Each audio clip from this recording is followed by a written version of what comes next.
Kejaksaan Agung, Kejagung, RI masih belum bisa mengungkap aliran dana dalam kasus dugaan korupsi pengadaan laptop Cromebook yang menyeret mantan Menteri Pendidikan, Kebudayaan, Riset, dan Teknologi, Mendikbudristek, Nadiem Makarim.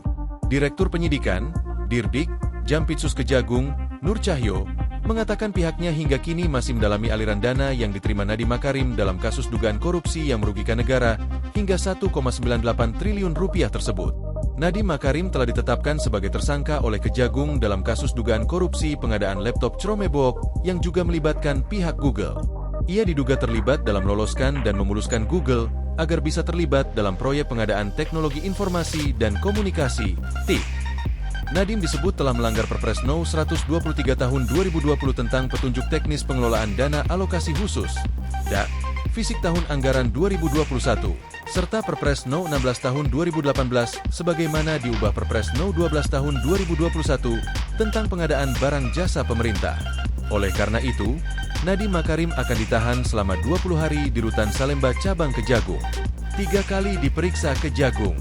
Sebelum ditetapkan sebagai tersangka, Nadiem Makarim tercatat sudah 3 kali dipanggil oleh penyidik Kejagung dalam kasus korupsi pengadaan laptop Cromebook yang juga menjerat mantan staf khususnya yakni Juristan.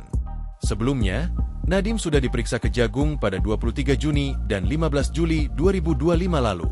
Kamis, 4 September 2025, menjadi pemeriksaan ketiga kalinya dan langsung ditetapkan menjadi tersangka.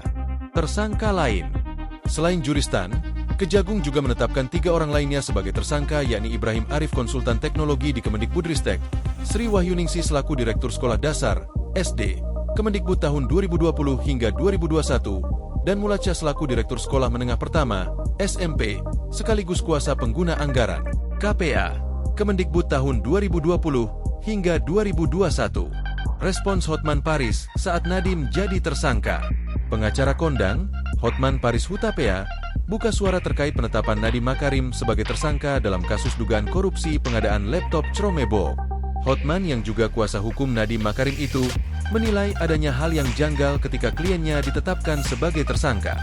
Sebab, kata Hotman, dari hasil penyelidikan jaksa terungkap Nadiem Makarim tidak terbukti menerima uang suap dari pihak manapun untuk pengadaan laptop Cromebook dan tidak menemukan markup harga laptop oleh mantan bos Gojek itu.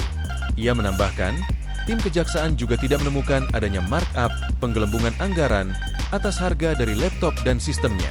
Karenanya Hotman mempertanyakan di mana korupsi yang dilakukan Nadiem. Oleh sebab itu, Hotman berjanji akan berjuang membebaskan Nadiem dari tuduhan korupsi di pengadilan. Download Tribun X sekarang, menghadirkan lokal menjadi Indonesia.